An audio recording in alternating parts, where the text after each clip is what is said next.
You can't understand Jesus.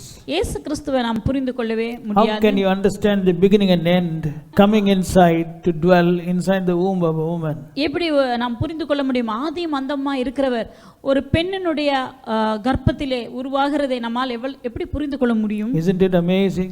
இது எவ்வளவு ஆச்சரியமான ஒரு செயல். John chapter 1 verse 14 the Bible says, and the word was made flesh.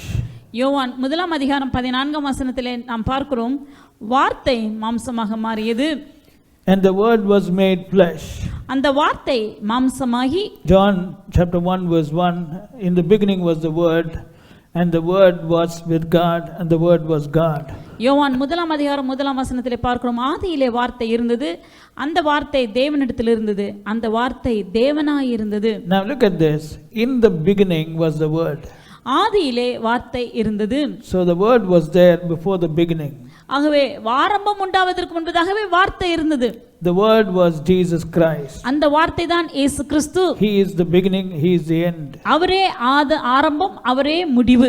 Anybody can understand this? உங்களுக்கு யாருக்காவது இது புரிகிறதா? But the Bible says in verse 14, the word which was in the beginning was made flesh. 14ஆம் வசனத்திலே நாம் பார்க்கிறோம், வார்த்தையாக இருந்ததான தேவன் மாம்சமாக மாறினார். Made flesh. அந்த வார்த்தை மாம்சமாயிற்று, மாம்சமாக மாற்றப்பட்டது. Made means somebody made it flesh. மாம்சமானார் என்று சொல்லும் பொழுது யாரோ ஒருவர் அவரை மாம்சமாக மாற்றி இருக்கிறார். Before it was made flesh, the word was not flesh. அது மாம்சம் ஆவதற்கு முன்பு வார்த்தை மாம்சமாக இருக்கவில்லை. It was made flesh. மாம்சமாக மாற்றப்பட்டது. Why was it made flesh? Because of you and me.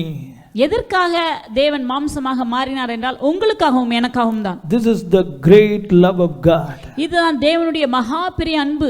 Today many people have not understood Jesus. இன்றைக்கு अनेகர் இயேசு கிறிஸ்துவை புரிந்து கொள்ளாமல் இருக்கிறார்கள். The word was made flesh.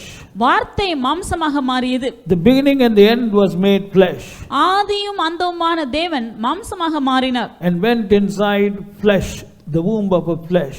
ஒரு மாம்சமான சரீரத்திற்குள்ளாக இருக்கும் கர்ப்பத்துக்குள்ளே அவர் உருவானார். And he dwelt among us. நமக்குள்ளாக அவர் வாசம் பண்ணினார். And the apostle John in chapter 1 verse 14 says, and we beheld his glory. யோவான் 1:14 பார்க்கிறோம், அவருடைய மகிமையை நாம் கண்டோம். Have you beheld his glory? நீங்கள் அவருடைய மகிமையை கண்டீர்களா? But John beheld his glory. ஆனா யோவான் அந்த மகிமையை கண்டார். And he describes the glory as of the only begotten of the Father, full of grace and truth.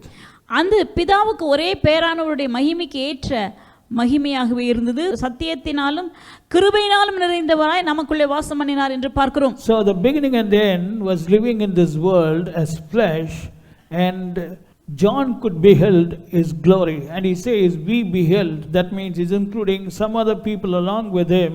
I think he's talking about the disciples. I don't know who he's talking, must be the disciples. We beheld his glory. He didn't say I beheld his glory. And he describes the glory as of the only begotten of the Father. கிருபையினாலும் சத்தியத்தினாலும் நிறைந்தவராய் அவர் நமக்குள்ளே வாசம் பண்ணினார். அவருடைய மகிமையை கண்டோம் என்று சொல்றார். கண்டோம் என்று சொல்லும்போது அவர் தன்னை மாத்திரமல்ல, தன்னோடு கூட இருக்கிற சிலரையும் சேர்த்து சொல்றார். அப்படியானால் சீஷர்களை குறித்து அவர் சொல்லுகிறார், அவர்கள் தேவனுடைய மகிமையை, இந்த வார்த்தை மாம்சமாக மாறின தேவனுடைய மகிமையை கண்டார்கள். Why did he do this for you? ஏன் இவ்வாறு செய்தார் என்றால் உங்களுக்காக. If the word did not become flesh, if the beginning and the end did not become flesh, today you and me can never be sons of God. ஆதியும் அந்தமும் மாம்சமாய் மாறாவிட்டால் நீங்களும் நானும் தேவ பிள்ளையாக தேவ புத்திரர்களாக மாற முடியாது. This is the so great love of Christ, brother. இதுதான் கிறிஸ்துவினுடைய மகா பெரிய அன்பு.